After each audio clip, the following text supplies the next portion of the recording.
She never told him. Not when she found out she was pregnant. Not when the doctors confirmed what she had always feared. Not for 7 years, until the morning her son Justin stopped on the third step of their staircase and looked down at his own feet like they belonged to someone else. She had known since before Justin was born that this day might come. She had known the way you know something you've prayed your whole life to be wrong about. She had moved cities. She had changed her name on paper.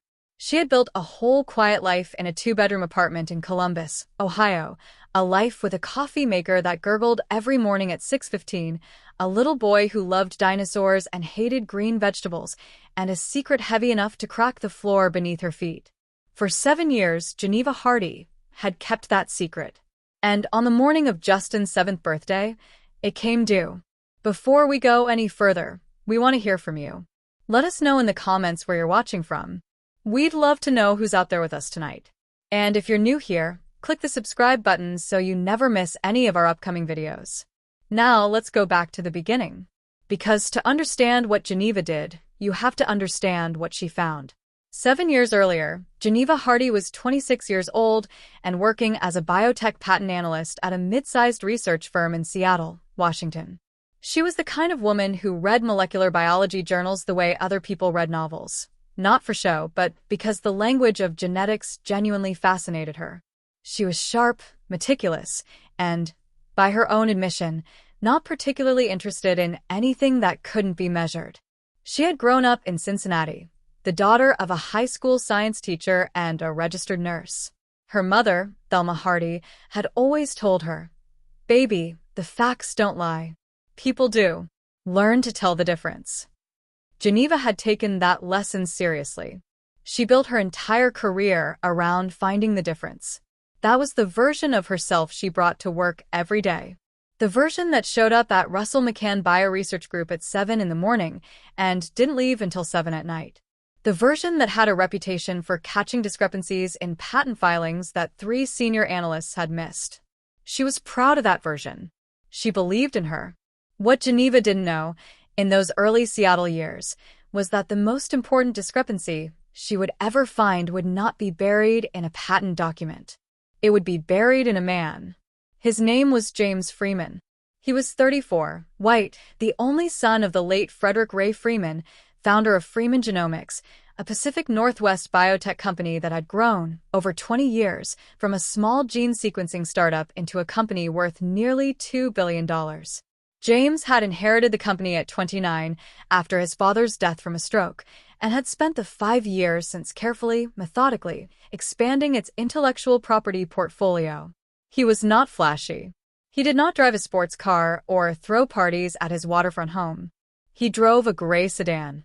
He showed up to board meetings on time. He listened more than he talked. Geneva met him at an industry conference in March. They sat next to each other during a panel on hereditary disease treatment patents, and he asked her a question so specific and technically precise that she leaned over and whispered, "Are you actually a scientist pretending to be a businessman, or the other way around?" He had smiled at that. A real smile. Not the kind you perform for a room. They dated for 5 months. It was, by every measure Geneva could think of, the most grounded relationship she had ever been in. He cooked on Sundays. He called when he said he would. He remembered the things she told him. He took her once to a small jazz bar in Capitol Hill and sat across from her for 3 hours without looking at his phone. For 5 months, Geneva let herself believe she had found something steady. Then, in September of that year, something shifted. It happened quietly, the way the most important things do. James became distant. Not cruel, not loud, just absent. The calls shortened. The Sundays stopped. And one afternoon, he sat across from her at that same kitchen table and told her, in a voice that barely moved, that he thought they needed some space. Geneva didn't beg. She didn't fight. She picked up her coat, walked to her car, and drove home. 3 weeks after that conversation, she found out she was pregnant. She sat in her bathroom for 40 minutes before she called anyone. When she finally picked up the phone, she didn't call James. She called her mother. Thelma Hardy listened to her daughter cry for 10 full minutes and then said, very quietly, "Geneva, Before you do anything else, you need to know who you are dealing with." Geneva thought she knew, but her mother's voice had something in it. A weight. A knowing. So Geneva did what she always did when she needed to understand something. She started researching. What she found took her 3 days and 12 hours of cross-referencing court records, sealed litigation files that had been partially leaked onto public legal databases, and one archived article from a Seattle business journal published 6 years earlier, an article that had been quietly scrubbed from 3 of the 4 platforms where it had originally appeared. Here is what that article and those court records told her. Frederick Ray Freeman, James's father, had carried a rare hereditary neurological mutation, a variant linked to a condition called hereditary spastic paraplegia, a progressive degeneration of the nervous system that affects motor function, begins in childhood, and, in certain aggressive familial variants, accelerates rapidly without treatment. Frederick had known about this mutation for years. So had the Freeman Genomics Board. In fact, Freeman Genomics had patented a proprietary gene therapy treatment for this exact variant, a treatment developed using data drawn, in part, from Frederick's own neurological case files. That treatment existed. It worked. And the company had, according to the sealed settlement records Geneva found, paid out substantial confidential agreements to at least 2 families who had threatened to go public with evidence that the board had deliberately delayed the treatment's approval process to protect the company's stock price during a critical acquisition period. In other words, Freeman Genomics had developed a cure for a condition that ran in its founder's bloodline. And instead of releasing it, the board had buried it, sat on it, used the threat of its existence as leverage in private settlements, while children in affected families deteriorated. When Geneva put down the last document, her hands were shaking. She was 8 weeks pregnant, and the father of her child was the heir to all of it. She made her decision in the span of one sleepless night. She did not call James. She did not contact a lawyer. She went to her computer, and she built what she would later refer to, simply, as the file.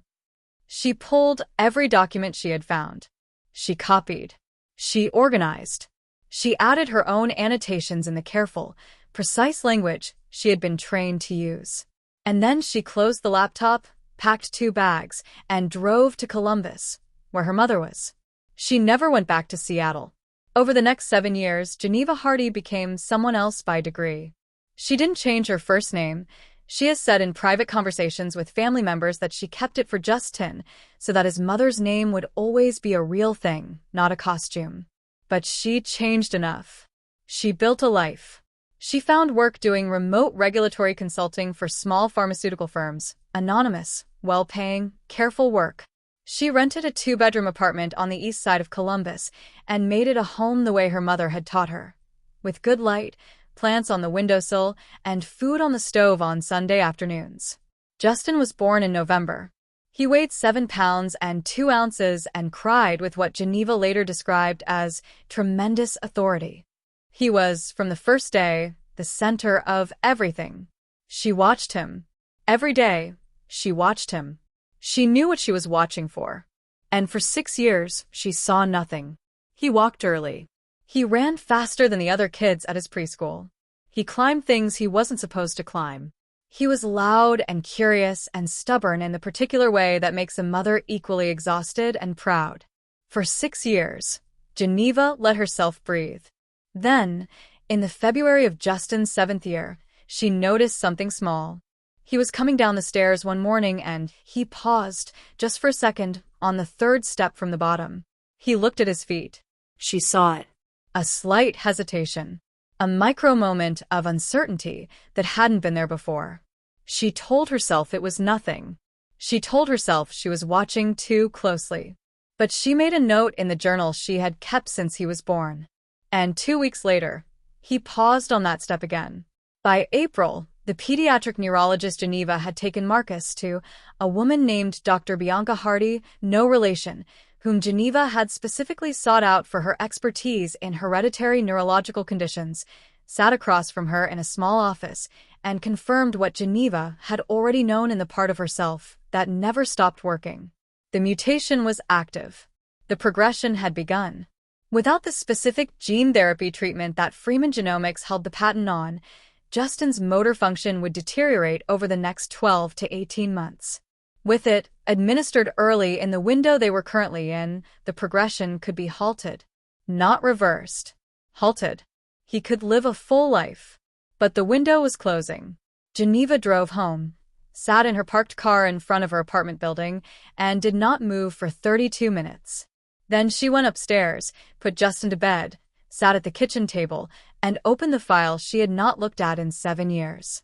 What happened in the weeks that followed was not clean or simple or dramatic in the way that stories about courage are often told. It was complicated. It was terrifying. And it began not with Geneva reaching out to James, but with James being reached first by someone else. A man named Joseph Potvin worked for a private investigation firm contracted quietly by the Freeman Genomics Board of Directors. He was not hired to find Justin. He was hired to investigate what the board referred to internally as potential legacy exposure, a euphemism used in a memo that Geneva would eventually obtain for the possibility that Frederick Freeman's undisclosed mutation had produced heirs outside the known family line who might one day surface as legal claimants against the company's gene therapy patent. In plain language, the board was looking for anyone carrying the Freeman family marker who had not signed an agreement. Potvin was thorough. He had been in the business for 22 years, and he was not a bad man, Geneva has said. He was a man doing a job without asking enough questions about who had assigned it. Over the course of 8 weeks, he traced the data trail left by Justin's medical consultations, a trail that included an insurance code, a specialist referral, and a genetic panel flag that, when cross-referenced against a database of known hereditary mutation carriers, produced a partial match to the Freeman family variant. On a Tuesday afternoon in early May, Potvin placed a call to the Freeman Genomics Board's legal counsel, a man named Robert Fernandez, and told him what he had found. Fernandez presented the information to the board the next morning. The board's response, according to the minutes of that meeting, minutes that would later become part of a broader legal disclosure, was to discuss containment options. They were not talking about treatment, they were talking about silence. And it was in that same meeting that James Freeman, sitting at the end of the conference table, looked at the genetic report in front of him and realized he was looking at proof that he had a son he had never known about. He did not speak for several minutes. The people in that room later described the silence differently. Some said he looked stunned. One person said he looked like he had been hit. What James Freeman actually felt, he has not described publicly. What he did next, however, is documented. He stood up, asked for a copy of the report, and left the meeting. He did not consult the board's legal counsel. He did not contact a PR firm. He got in his car, and he drove to Columbus, Ohio. Geneva saw him on her doorstep at 7:15 in the evening on a Thursday in mid-May. She had not been warned. She had no reason to expect him. Justin was in the living room, 10 feet away, watching a nature documentary about deep-sea fish. Geneva stood in the doorframe and looked at James Freeman and felt, in the same moment, two completely opposing things, the urge to close the door and the knowledge that she could not, because the window was closing. And he was standing in it. They talked at the kitchen table for 3 hours after Justin went to sleep. It was not a gentle conversation. Geneva has described it privately as the hardest 3 hours of my life, and I've had some very hard hours. She told him everything. The file, the sealed settlements, the suppressed treatment approvals, the board's memo about containment. She placed the documents on the table between them and watched him read. She did not apologize for what she had done. She told him, "I did not hide him from you because I was afraid of you. I hid him from the machine you're attached to, and right now the machine knows he exists." James Freeman read every page. Then he looked up and asked one question. "How much time do we have?" Geneva told him. He nodded. He asked to see a photograph of Justin. She showed him one from Christmas. Justin in a red sweater, grinning in front of a plastic tree, completely unbothered by the world. James looked at it for a long time. Then he put it face down on the table, not because he wanted to hide it, but because he could not look at it and think at the same time. Ask yourself something right now. If you were Geneva, sitting at that table, Would you have trusted him? After 7 years of building your whole life around keeping that door closed, could you have opened it? We want you to think about that because what she did next took something that most people use up entirely just getting through ordinary life. Geneva and James did not reconcile as a couple. That is important to say clearly because this story is not about romance. It is about something harder and more durable than romance. It is about two people who shared one very specific thing, a child whose life depended on both of them being smarter and braver than they had ever had to be before. Over the 3 weeks that followed that Thursday evening, they built a strategy together. Geneva brought the documents. James brought the access. And a woman named Judy Torrey, a health law attorney in Columbus whom Geneva had quietly retained 2 years earlier as a precaution she hoped she would never need, brought the legal architecture. The plan was not to flee. Geneva had spent 7 years fleeing. The plan was to do the one thing that the board of Freeman Genomics had never prepared for, make Marcus impossible to contain. Judy Torrey filed a paternity acknowledgement through the Ohio courts, public record, immediately visible. James, simultaneously, issued a statement to 3 journalists he had cultivated personal relationships with over his career. The statement was 4 sentences long. I have a son named Justin Hardy Freeman. He is 7 years old, and he is fighting a progressive neurological condition. The treatment for that condition exists. My company will provide it. That was it. No corporate language. No, we are committed to, or our thoughts are with. 4 sentences. The story was on 3 major news sites within 6 hours. The board's response came the next morning. They voted to initiate termination proceedings against James for actions detrimental to corporate interests. Robert Fernandez sent a cease and desist to Judy Torrey. 2 board members reached out privately to suggest that the situation could be managed with a confidential arrangement. And that was when Geneva opened the file, all the way. Every sealed settlement, every suppressed approval memo, every communication referencing containment. She did not give it to James. She gave it to the press. Not all of it at once. Strategically, document by document, in the way that someone who has spent years studying the architecture of information knows how to build a story that cannot be dismantled. Lois Addy, an investigative health reporter at a national publication, had the first document in her inbox before 9 in the morning. Frederick Ray's suppressed treatment timeline was front-page digital by noon. The board's legal strategy collapsed within 72 hours. 3 members resigned. Robert Fernandez went quiet.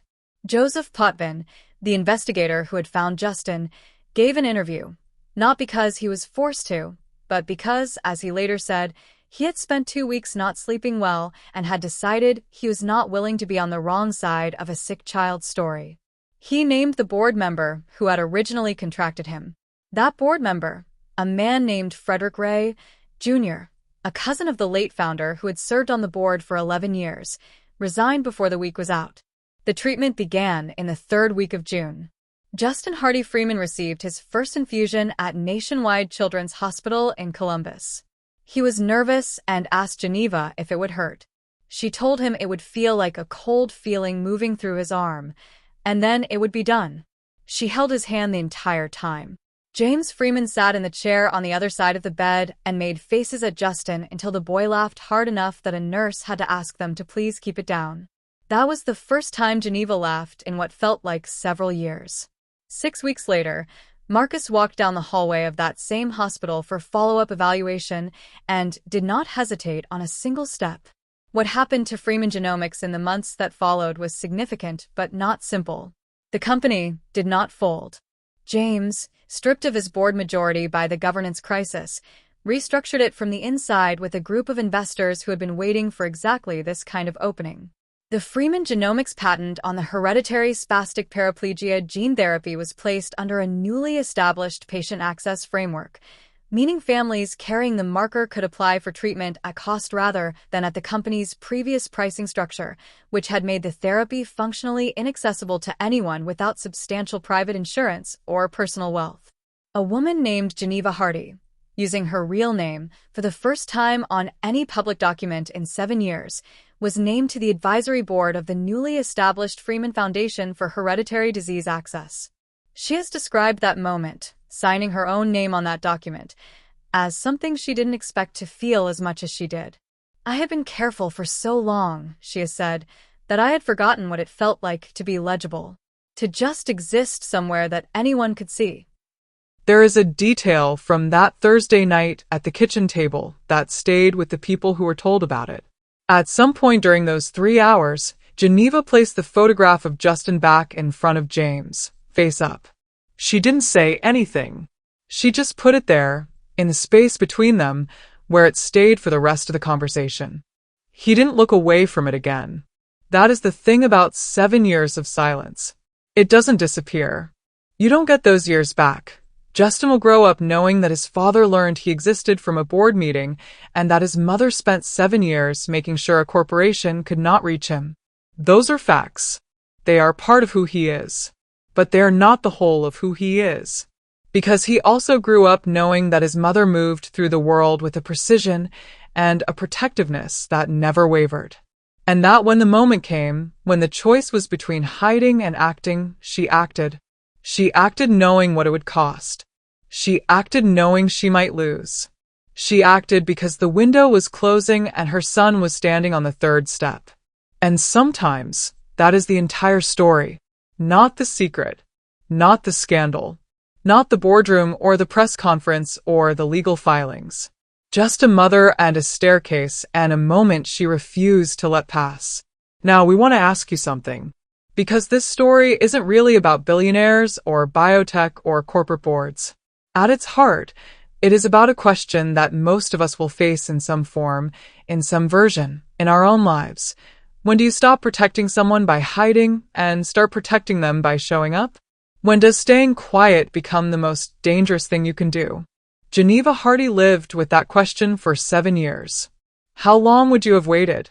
And if you had been in that boardroom, one of those men sitting around that table, listening to a conversation about containment while a 7-year-old boy was losing function in his legs in Columbus, Ohio, what would you have done? What would it have taken for you to stand up and leave the room? We're not asking to judge. We're asking because those are the rooms most of us will never sit in, and yet we all have a version of them. A conversation we stay quiet in too long. A file we close because the truth is inconvenient. A staircase we stop noticing. Tell us what you think in the comments. We read them. Every single one. And if this story moved you the way it moved us, stay with us. Because our next story is about a woman in rural Georgia who discovered, at 63 years old, that the medical file she had been handed at birth contained someone else's diagnosis and spent 40 years living under a death sentence that was never hers. Subscribe now so you don't miss it. These are the stories that don't make the front page, but they're the ones that stay with you.